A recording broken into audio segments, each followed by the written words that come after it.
Hello, mommies and daddies. This is Mommy K from the Learning Mom.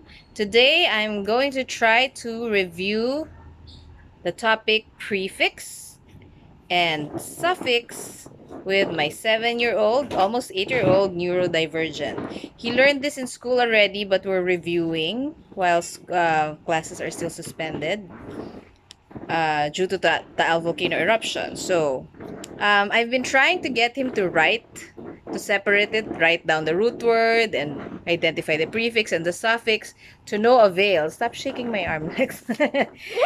Yeah, to no avail. So, I devised a game. Let me see. I hope it will work. So I wrote down words and then I'm going to make him literally cut them up to separate the root word from the prefix and the suffix. There. Because that would may prove more interesting to him using scissors than just writing with pencil, and it's also a good exercise of his fine motor skills. So wish me luck. Next one. What's that word?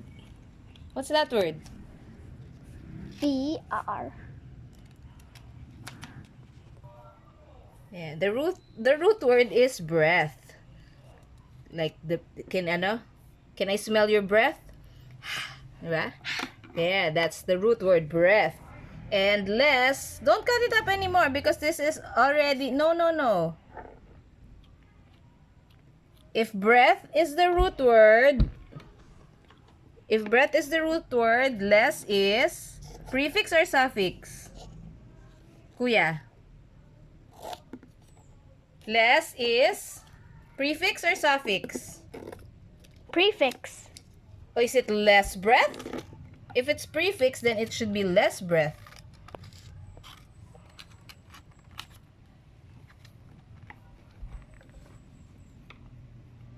What do you think? Is it a prefix or a suffix? Suffix. Suffix, because it's at the end of breath. Breathless. So after cutting up the words, we did it one more time. Set it down here. And by prefix, root word, and suffix. And then, so we processed the word. She got everything right here except for helpful. At first, he said help was the prefix and full was the root word. And then I said, well, if it's full as the root word, what does it mean? Because the root word slight has a meaning. A little, visit, diba? Afraid, you're scared. Honest, you're telling the truth. Full, what does it mean? So, if it doesn't mean anything, it's not a root word. And then he said, oh, it's a suffix. And then, so therefore, what is the root word? What is the root word here in this word? Okay, he's busy now. Help is the root word in helpful. And then we had a little more difficulty with these words, caged, clinged, and breathless, as you can see where he cut them. So then I said, explain caged, that D is a suffix, and then I presented clinged, where it is supposed to be ed. He applied the same rule, also D, so more processing there. And for breathless, you can see we cut it up in so many parts because eat nga naman makes sense, ano? Eat seems like a root word. But I had to stress that it's breath. And then he played with the other S, so it's missing. He's playing with it now. So maybe the words are too big for him, or I'm not sure. Or he needs more work on the vocabulary, because to identify the root word, then you really have to be familiar with vocabulary. There.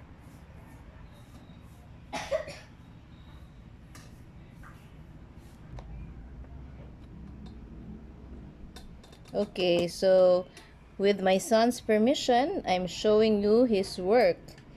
It's a success in a way because I was able to get him to write.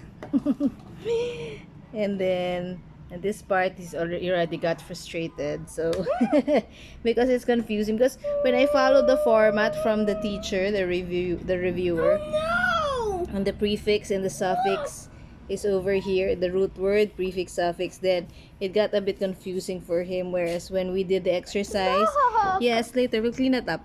When we did the exercise earlier, where the prefix in the proper order, prefix, root word, and suffix, then he had less. He had an easy time with it. So this format presented a little more challenge with the way he processed it. So there. But at least we got him to write. Yay!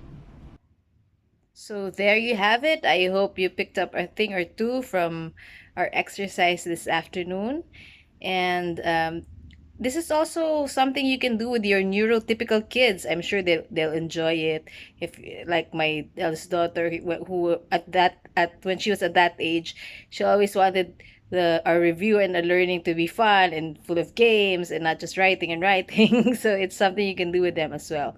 But if you're a special needs parent like me, then a special shout out to you, and hugs, virtual hugs. You can do it, mom, mama, papa, mom, dad, nanay, tatay. Just hang on, you can do it. And if you want to learn with us and follow us in our journey, in our autism journey, and how we strive to mainstream our son, who's on the mild end of the spectrum. He's been mainstreamed from the start. So do subscribe, uh, and we will share more of what works for us and what doesn't work, and how we try our best in this journey.